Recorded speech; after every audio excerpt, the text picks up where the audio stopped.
अस्सलाम वालेकुम।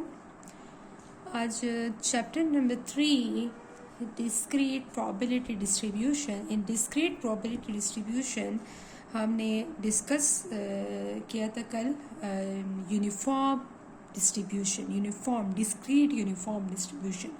Today the example 3.3 in discrete uniform distribution, if x is a discrete uniform random variable taking values 1, 2, 3, 4, 5, 6 up to 10, each with probability equal to 1 by 10, find its mean, variance and standard deviation.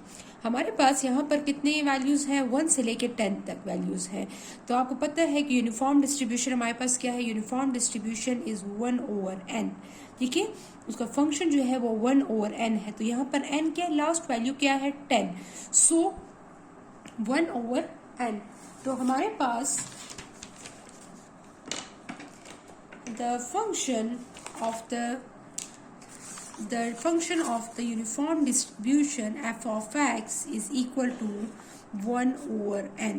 Clear? 1/n is the uniform distribution, and generally the x values is equal to 1, 2 up to n. Clear? So the last value is n, so the function is 1/n. So here the last value is 10, so the function is 1 by 10. Probability function is equal to 1 by 10. So find the mean, variance and standard deviation of this function. Solution: total number of observation n equal to 10. ठीक है, हमारे पास कितने observations हैं? हमारे पास 10 observation है। You know that the mean of the uniform distribution, पिछली properties में mean और वेरियंस हमने फाइंड किया था। The mean is n + 1 divided by 2। What is n? n here is 10. Mean n is the total number of observation. Total number of observation is 10. So 10 + 1 divided by 2. So the mean is 11 by 2 is 5.5. And the variance formula, this is the variance formula, n square minus 1 divided by 12. So the variance is n square minus 1 divided by 12. आपने इसको याद रखना है, mean of the uniform distribution and variance of the uniform distribution. So the variance is n square is 10 square minus 1 divided by 12. 10 tens are 100 minus 1 divided by 12. So the answer is 8.25. And what is the standard deviation? Standard deviation is just take the positive square root of variance 2.87. Clear? सो हमारे पास ये variance and standard deviation हमने just calculate करते हैं uniform distribution का। तो अगर आपको mean और वेरिएंस का फॉर्मूला याद हो, आपने जस्ट इसमें पुटिंग करनी होगी। नेक्स्ट टॉपिक हमारे पास है रैंडम नंबर्स या random digits. There are 10 digits 0 to 9 involving equal chance 1 by 10 of selecting of each digits when they are called random digits, because now personal liking or disliking is possible, or one cannot predict in advance that which digit will come out during the selection process. Similarly, pair of digits make a number 0, 0, 0, 1 and up to 99, each having probability 1 by 100, or 001, 002, 003 and up to 1000, each having probability 1 by 1000 and so on, are called random numbers. These random numbers and digits can simply be defined as the digit or select number which have equal chance of occurrence of their selection, cannot be predicted in advance, or called random number and digits. हमारे पास क्या है? हमारे पास digits 0 से लेके 9 तक ये हमारे पास digits होते हैं।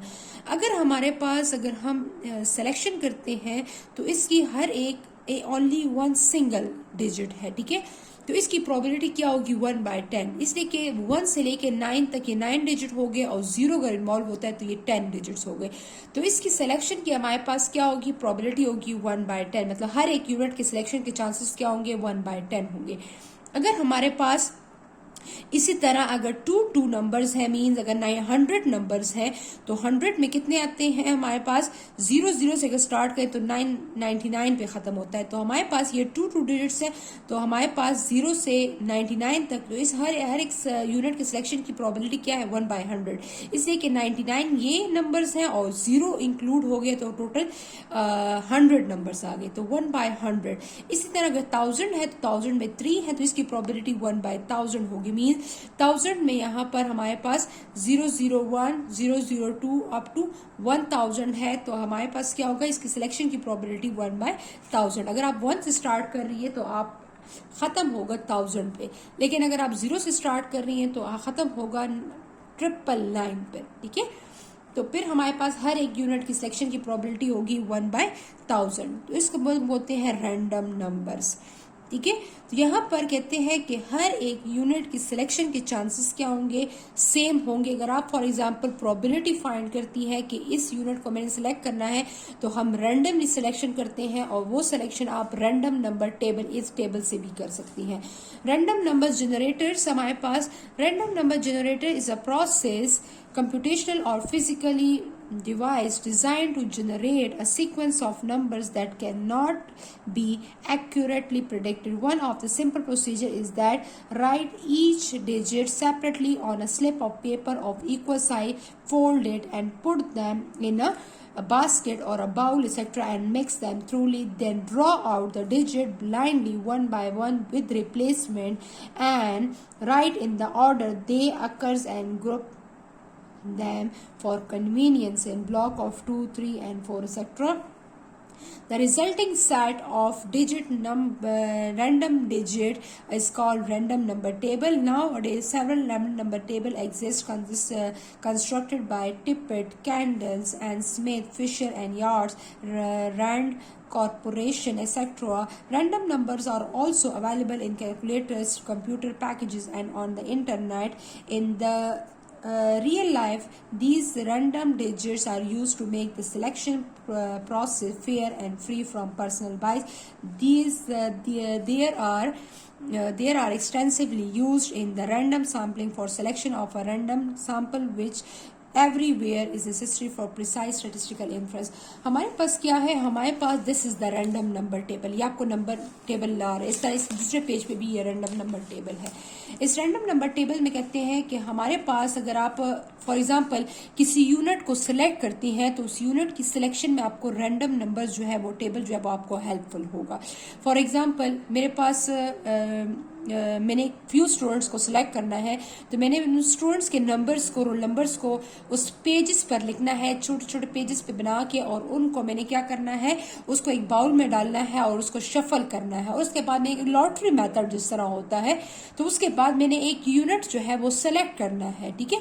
तो उसके बाद आप बाउल में डालती हैं, जिस तरह उस बाउल में डालने का आप ये एक यूनिट सिलेक्ट करती हैं, तो उससे आप पता चलता है कि मैंने इस स्टूडेंट को सिलेक्ट किया है, मतलब इस स्टूडेंट के सिलेक्शन के चांसेस इक्वल है। लेकिन यहाँ पर मैंने किस स्टूडेंट को सिलेक्ट करना है, तो वो मैंने रैंडमली सिलेक्ट करना है, मतलब हर एक यूनिट की सिलेक्शन के चांसेस जो है वो सेम है। तो आप कैसे गोल्ड फिश बाउल प्रोसीजर को बोलते हैं, जो हम टिकट्स छोटे छोटे पर्चियों पे लिख के और उसको गोल्ड बाउल में डाल के और उससे एक टिकट ड्रॉ करते हैं, वो लॉटरी मेथड जो होता है उसको गोल्ड फिश बाउल प्रोसीजर भी कहते हैं। तो ये कहते हैं आप उस तरह भी एक यूनिट सिलेक्ट कर सकती हैं, लेकिन रैंडम नंबर से भी आप यूनिट को सिलेक्ट कर सकती हैं। For example random number table में आपको जितने भी नंबर्स नजर आ रहे हैं, इससे आप क्या कर सकती हैं, आप इसको यूनिट सिलेक्ट कर सकती हैं। लेकिन इस टेबल को सिलेक्शन के लिए कुछ हमारे पास प्रोसीजर है, कुछ मेथड होते हैं, और ये रैंडम नंबर टेबल आप जनरेट कर सकती हैं कंप्यूटर के पैकेजेस से, SPSS और इससे भी मेरे टैब एंड इन पैकेजेस से भी आप कर सकती हैं। आप कैलकुलेटर में भी आपके पास एक बटन होता है जिसके ऊपर अगर मैं आपको शो करूं तो this is the random number, यहाँ पर एक बटन है, इसके ऊपर आप देखें तो ये लिखा हुआ है रैंडम नंबर, तो ये इसके लिए आप शिफ्ट पहले प्रेस करेंगी और इस बटन के ऊपर रैंडम नंबर लिखा हुआ है, तो इसके लिए आप सबसे पहले क्या करेंगी, आप इसके लिए यहाँ पर रैंडम नंबर आप कैलकुलेटर से भी कर सकती हैं, इस रैंडम नंबर टेबल से भी आप कर सकती हैं। रैंडम नंबर टेबल का मकसद जस्ट ये है कि आपने एक यूनिट को कैसे सिलेक्ट करना है, और इस यूनिट को सिलेक्ट करने के लिए आपने रैंडम नंबर टेबल यूज करती हैं या रैंडम नंबर कैलकुलेटर से भी जनरेट कर सकती हैं, सॉफ्टवेयर से भी कर सकती हैं, SPSS, इंटरनेट और कोई भी आप मेथड यूज कर सकती हैं। लेकिन यहाँ पर इसको ये इसलिए यूज करते हैं जब हमारे पास हम किसी यूनिट को सिलेक्ट करते हैं तो रैंडमली हम उसको सिलेक्ट करते हैं, तो उसके लिए हम यूज कर सकते हैं। फॉर एग्जांपल मैं आपको यहाँ पर प्रोसीजर समझा देती हूँ, procedure of selecting random number using random numbers. ठीक है, तो रैंडम नंबर सैंपल आप किस तरह रैंडम मतलब आप रैंडमली आप सैंपल किस तरह सिलेक्ट करेंगी रैंडम नंबर टेबल से। फॉर एग्जाम्पल यहाँ पर फ्यू स्टेप्स है। If a number has n equal to 10 elements, allot digits 0 to 9 to elements of the population. If n equal to 100, then number 00 to 99 are allocated. If number equal to 1000, then number 001 up to 1000 allocated and so on. For example, अगर आपके पास 10 numbers है तो आप 0 से 9 तक digit select करेंगे। ठीक है, अगर आपके पास 100 है, आपके पास 100 आपके पास सैंपल साइज आपके पास 100 है, मतलब 100 यूनिट्स है, तो आप 00 से 99 तक आप मतलब इसमें रैंडम नंबर्स टेबल में आप सेलेक्ट करेंगे, एलोकेट करेंगे। अगर आपके पास 1000 है, 1000 के लिए आप 001 से स्टार्ट करेंगी, 1000 तक आप इसको एलोकेट करेंगे। ठीक है, take any table of random numbers and take a random start from anywhere, either from the top or the bottom, vertically, horizontally or diagonally. It's depend on you कि आप जब सेलेक्ट करती हैं तो आप इस तरह दो नंबर्स को सिलेक्ट करती हैं, आप इस तरह दो नंबर्स को सिलेक्ट करती हैं, या आप इस तरह डायगनली सिलेक्ट करती हैं, या आप इस तरह हॉरिजॉन्टली करती हैं या वर्टिकली करती हैं। इट्स डिपेंड ऑन यू कि आप किस तरह आप इसकी सिलेक्शन करती हैं। Draw a digit or number of 2 digit, number of 3 digit and so on according to your population size. Ignore the number which is greater than the population size और simply is sampling is done without replacement and go further. आपने क्या करना है, आपने अगर कितने अगर 1 digit है तो आपने उसके अकॉर्डिंग लेना है, जिस तरह मैंने बताया है कि 0 1 से 9 तक। ठीक है, फिर 2 डिजिट है उसके अकॉर्डिंग 3 नंबर्स है तो उसके अकॉर्डिंग आपने लेना है, और पॉपुलेशन साइज आपने देखना है अकॉर्डिंग टू पॉपुलेशन साइज। अगर 1000 है तो जाहिर बात है आपने 3 नंबर्स आपने लेने होंगे। Ignore the number which is, जाहिर बात है अगर आपके पास 1000 है तो आप 1000 से अबव अगर आपके पास कोई नंबर आता है तो आप उसको इग्नोर करेंगे। ठीक है, एंड द पॉपुलेशन साइज और जब आप सैंपल सिलेक्ट कर लेंगी तो आपने विदाउट रिप्लेसमेंट से करना है। मीन आपने एक सैंपल सिलेक्ट कर लिया है, आप आगे जाएंगी, जो नंबर उससे ग्रेटर आएगा फिर वो उसको इग्नोर करते जाएंगे। Continue the process until the desired number of sample unit is obtain. ये अब तक कंटिन्यू करना है जब तक हमने, फॉर एग्जाम्पल अगर मेरे 1000 स्टूडेंट्स को सिलेक्ट करना है तो मैं जब तक मेरे पास 1000 नहीं आएंगे तो मैं कंटिन्यू करती जाऊंगी, जो नंबर ग्रेटर आएगा उसको स्किप करूंगी, नेक्स्ट वैल्यू को देखूंगी और एक एक रोल नंबर जो है या एक एक यूनिट को सिलेक्ट करूंगी। इस एग्जाम्पल में आप देखिए, इस एग्जाम्पल में आपको समझाती हूँ कि एग्जाम्पल किस तरह करना है। Select a random sample of 6 students from a statistics class of 40 students by using a random number table. मेरे पास क्या है, मेरे पास 40 स्टूडेंट्स है स्टैटिस्टिक्स क्लास में। मैंने क्या करना है, मैंने 6 स्टूडेंट्स को सेलेक्ट करना है। ठीक है, तो मैंने 6 स्टूडेंट को सेलेक्ट करना है बाय रैंडम नंबर टेबल। तो सबसे पहले आपने क्या करना है, आपने 40 स्टूडेंट्स है मेरे पास, इस क्लास में मेरे पास 40 स्टूडेंट्स है, आपने 40 स्टूडेंट्स को अलॉट सीरियल नंबर 00, आप देखिए यहाँ पर 40 है तो 2 डिजिट्स है तो मैंने 0001 2 डिजिट्स लेने हैं 39 तक। अगर मैं 0 से स्टार्ट करती हूँ तो मैं 39 तक जाऊंगी। फॉर एग्जाम्पल आपके पास 40 स्टूडेंट्स है तो आपने सारे 40 स्टूडेंट्स को सबसे पहले आपने क्या करना है, आपने उनको ये नंबर असाइन करना है कि आपका फर्स्ट रोल नंबर जो है वो 00 है, सेकंड का रोल नंबर 01 है, थर्ड का रोल नंबर जो है वो 02 है, फिर 03 04 और लास्ट स्टूडेंट जो होगा वो 39 होगा। Class of the students of the class, mean class में जितने भी स्टूडेंट्स होंगे आपने इसको, जैसे हम रोल नंबर असाइन करते हैं इसी तरह आपने ये सीरियल नंबर जो है उनको असाइन कर देना है। अब क्या करना है, take a number random number table and take numbers of 2 digits from anywhere, ignore the number which is greater than 39। 39 से ऊपर जब आएगा तो मैं इसलिए इसको इग्नोर करूंगी, इसलिए कि मेरे पास यहाँ पर स्टूडेंट कितने हैं, 39 तक मेरे पास स्टूडेंट है जिनका रोल नंबर 39 है। तो 39 से ऊपर तो मेरे पास किसी स्टूडेंट को रोल नंबर नहीं है, तो इसलिए कि मेरे पास 40 स्टूडेंट्स है, 40 से ऊपर तो कोई है नहीं, तो इसलिए मैंने 0 से स्टार्ट किया, 39 पे खत्म हुआ। 39 से ऊपर जो भी वर्ड डिजिट्स 2 आएंगे उनको मैंने क्या करना है, उनको मैंने इग्नोर करना है।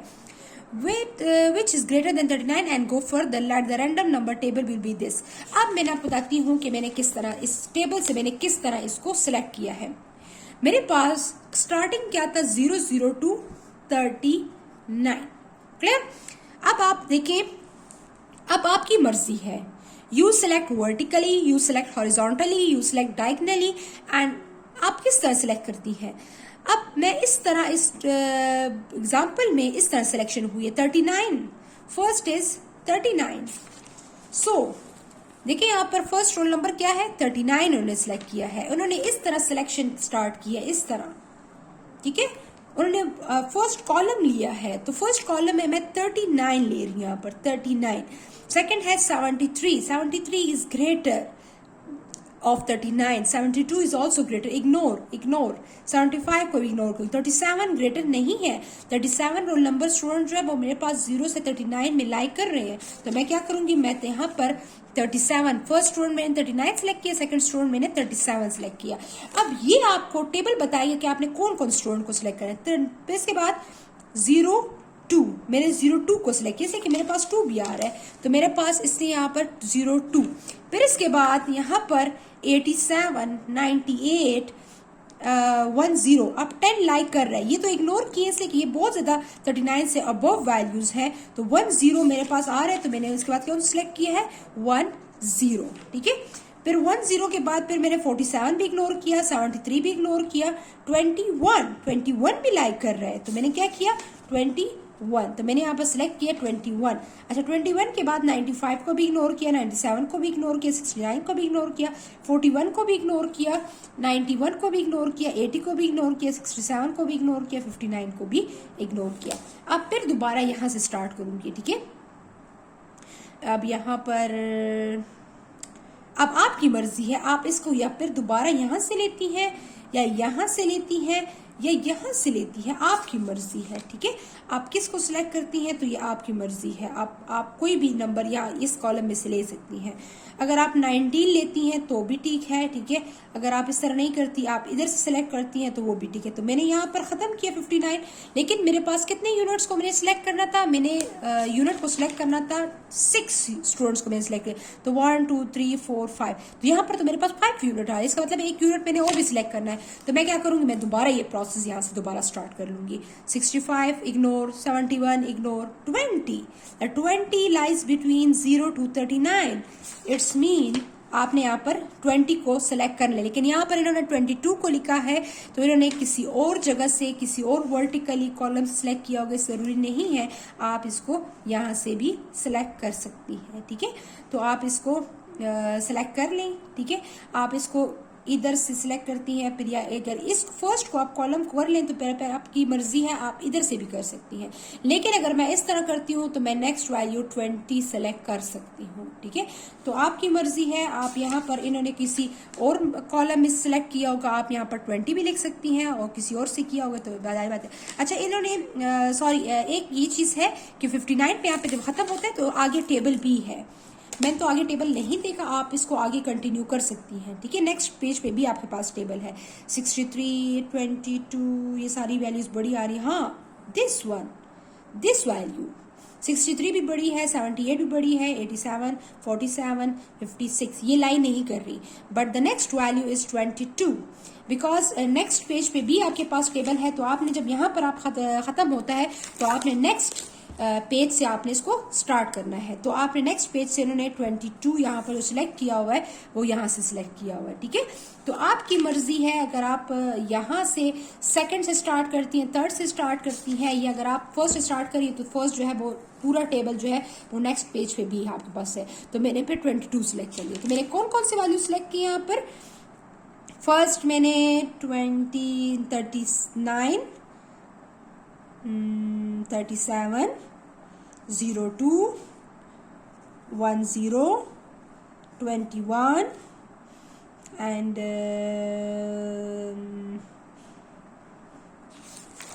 22. 1, आप देखिए यहाँ पर 1, 2,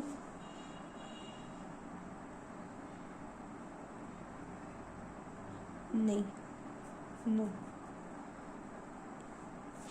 39, 37, 02, 10, 21, 1, 2, 3, 4, 5 और एक यहाँ से हो जाएगा 6। सो मैंने 6 यूनिट सेलेक्ट कर लिए। तो अब मैंने कौन स्टूडेंट सेलेक्ट किए? ये मैंने रैंडमली सिलेक्ट किया, मेरी कोई पर्सनल जजमेंट बॉल नहीं है, मैंने टेबल यूज किया है, ठीक है।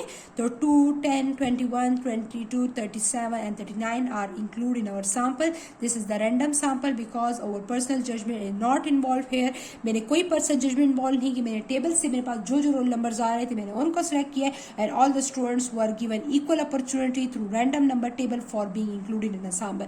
तो मैंने हर एक यूनिट मैंने के सिलेक्शन जो है वो मैंने रैंडमली की है। तो this is the probability sampling. हमारे पास ये प्रोबेबिलिटी सैम्पलिंग में आता है कि हम रैंडम नंबर्स टेबल जो है ये हमारे पास मतलब इसमें हमारे पास ये है कि हमने हर एक यूनिट की सिलेक्शन की चांसेस जो है वो सेम है और हर एक यूनिट को हमने इक्वल चांस दिया है। हर एक यूनिट की सिलेक्शन की प्रोबेबिलिटी जो है वो सेम थी। तो यहाँ पर कोई भी हमने पर्सनल जजमेंट बॉल नहीं किया बल्कि रैंडम नंबर टेबल से मैंने सारी यूनिट्स जो है ये सिलेक्ट की हैं। तो ये आज का लेक्चर ख़त्म हुआ। थैंक यू, अल्लाह हाफिज़।